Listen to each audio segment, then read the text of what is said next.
नमस्कार, कांचन किचन रेसिपीमध्ये आपलं सर्वांचं मनापासून स्वागत आहे। आज काय बनवायचं?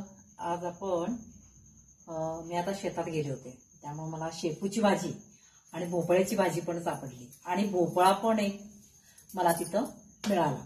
मग म्हटलं चला आज आपण शेपू भोपळ्याची भाजी जरा वेगळ्या पद्धतीने तुम्हाला आता शेपूची भाजी काय सगळेच घरी करतात, पण माझी थोडीशी पद्धत थोडीशी वेगळी आहे।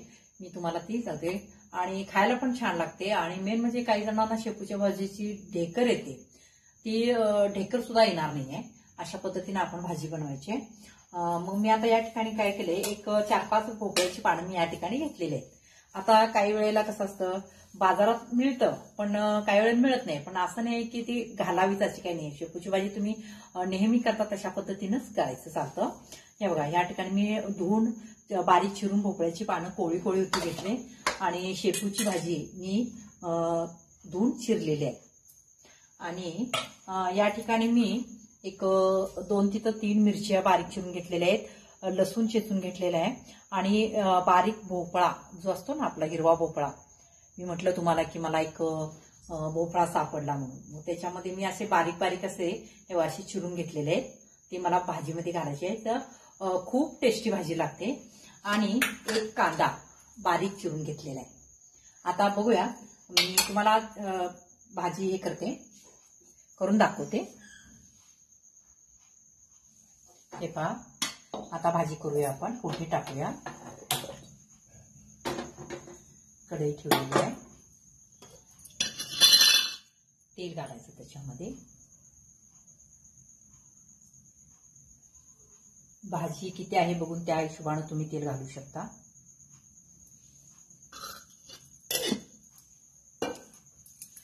मी या ठिकाणी एक मोठी पळी होईल एवढं तेल घातलेलं आहे, कारण माझ्याकडे भाजीची एक पेंडी होईल इतकं होतं आणि भोपळ्याची एक 4 ते 5 पानं होती छोटी छोटी।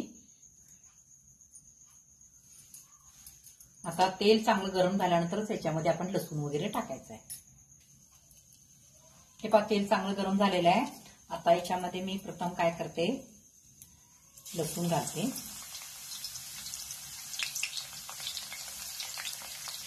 पुन्हा हिरवी मिरची,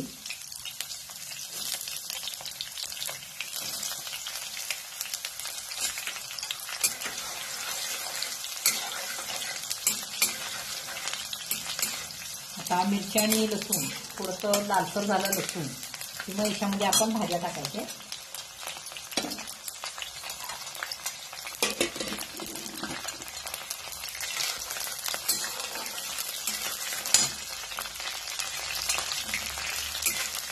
लसूण लालसर झालेला आहे। आता याच्यामध्ये भोपळ्याचे पानं जे आपण चिरलेली आहेत ती टाकायची।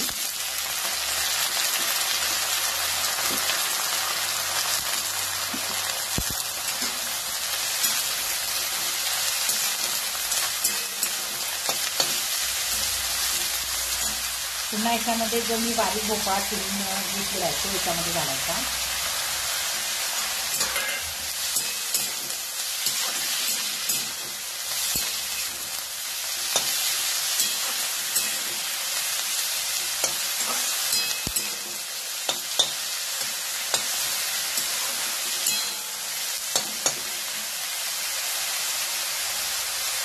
काय भोपळ्याची पानं लवकर शिजत नाही आहे, त्यामुळे अगोदर एक 5 मिनिटं आपण ह्या दोन्हीला थोडंसं वाफ देऊन घेऊया।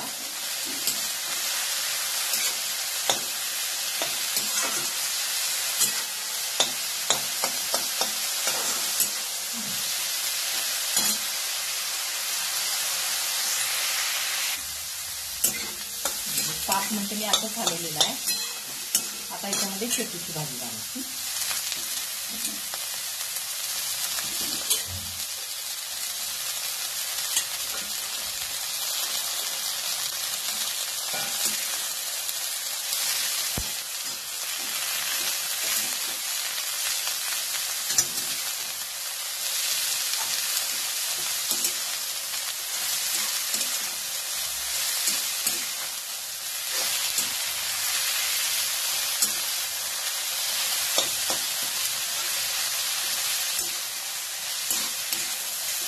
पूर्ण एक जीव झाला पाहिजे, अशा पद्धतीने चांगलं हलवायचं।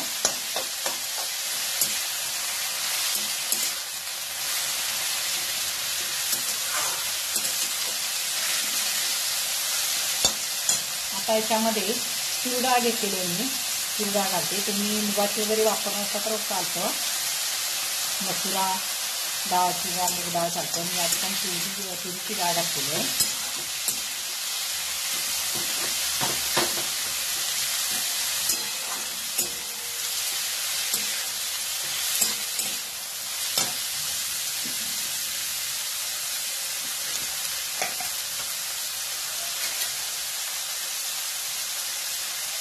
मीठ घालायचं चवीप्रमाणे.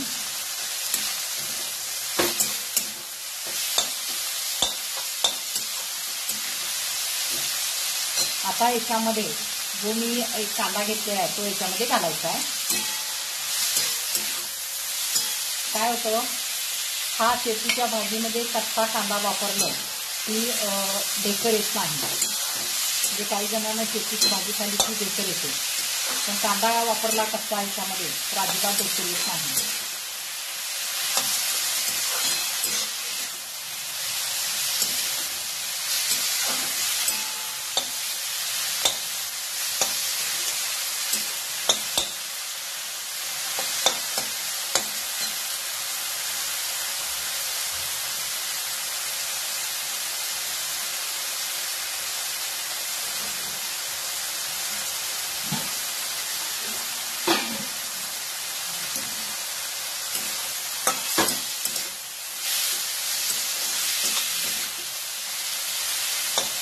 आता काय करायचं, याच्यामध्ये मोठा मोठा शेंगदाण्याचा कूट घेतलेला आहे.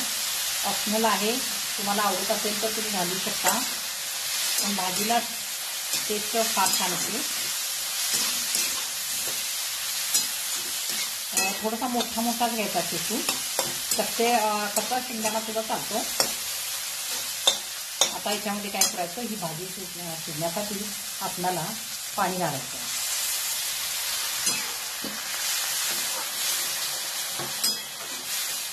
ह्या भाजीला थोडंसं पाणी जास्त लागतं, कारण शेपूची भाजी आणि भोपळा जो आहे ते जरा लवकर शिजत नाही आहे. भोपळा पण आणि ती भोपळ्याची भाजी पण.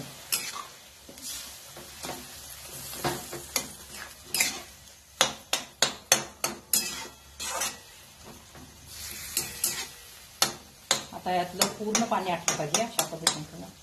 आणि आता मीठ चेक करायचं असेल तर पूर्ण भाजी झाल्यानंतरच मीठ चेक करा, कारण आता पाणी असतं त्यामुळे मिठाची टेस्ट तुम्हाला नाही कळणार. पूर्ण पाणी आटल्यानंतरच त्या भाजीची टेस्ट बघायची. आता शिजू द्यायचं.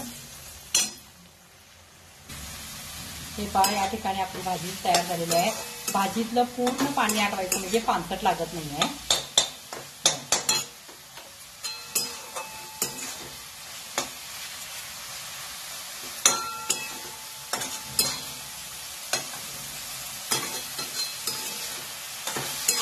पूर्ण पाणी आटवायचं भाजीतलं.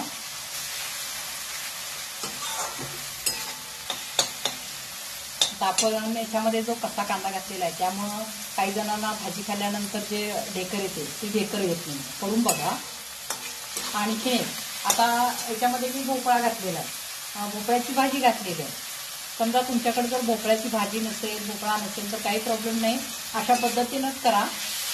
फक्त याच्यामध्ये भोपळ्याची भाजी आणि भोपळा नसेल एवढंच, नंतर बाकीचं तुम्ही आहे तसं हे करू शकता. आणखीन एक काही जणांना याच्यामध्ये तांदूळ घातलेलं आवडतं, घालू शकता. तरी सुद्धा खूप रुचकर लागते भाजी तांदूळ घातल्यानंतर सुद्धा.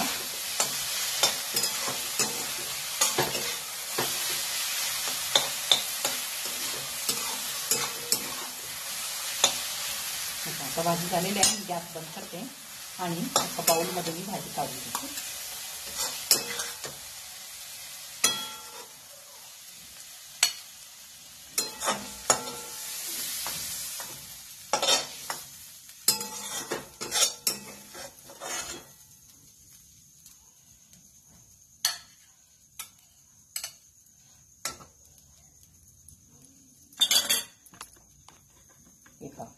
या ठिकाणी आपली ही शेपूची भाजी तयार झालेली आहे. एकदा करून बघा, खूप छान लागते. तुम्हाला जर माझी रेसिपी आवडली असेल तर लाईक करा, सबस्क्राईब करा, शेअर करा. धन्यवाद.